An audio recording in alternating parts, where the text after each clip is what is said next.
ما ينفعش شهر 8 يعدّي من غير ما نتكلّم فيه على الصدفية، لإنه ده شهر التوعية العالمي بالصدفية، وبما إن إحنا بنشارك دكاترة الجلدية في علاج الصدفية إذا أثّرت على المفاصل وبقت صدفية مفصلية، هنجاوب على معظم الأسئلة اللي جات لنا على الصفحات المختلفة، وكمان بتتسأل في العيادة عشان يكون شهر 8 فعلًا شهر توعية وإجابة على كل الاستفسارات بتاعتكم عن الصدفية.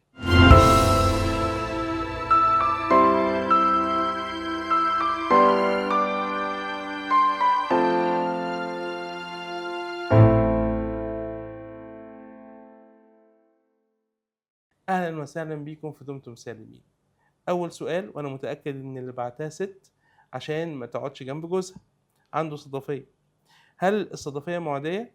طبعًا لأ، لأن الصدفية مرض مناعي، يعني جهاز المناعة بيهاجم الجلد يؤدي للشكل اللي أنتم بتشوفوه ده، لكن مش سببه خالص لا بكتيريا ولا فيروس، وبالتالي ما هوش مُعدي. نمرة 2، هل الصدفية وراثية؟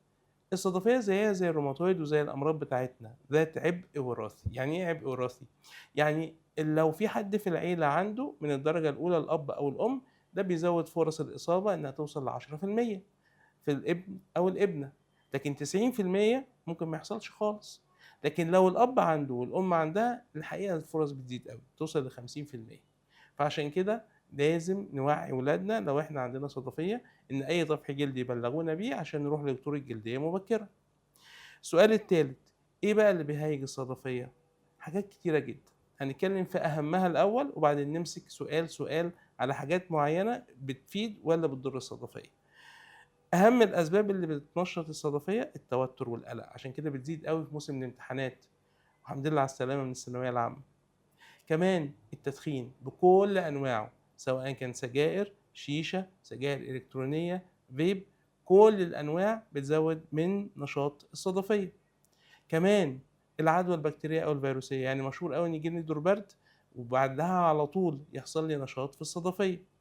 كمان الجفاف الشديد، وخدوا بالكم إحنا عادةً الصدفية بتنشط في الشتا، إنما ممكن الجفاف الشديد في الصيف وقلة شرب المَيّة ممكن تنشّط كمان الصدفية.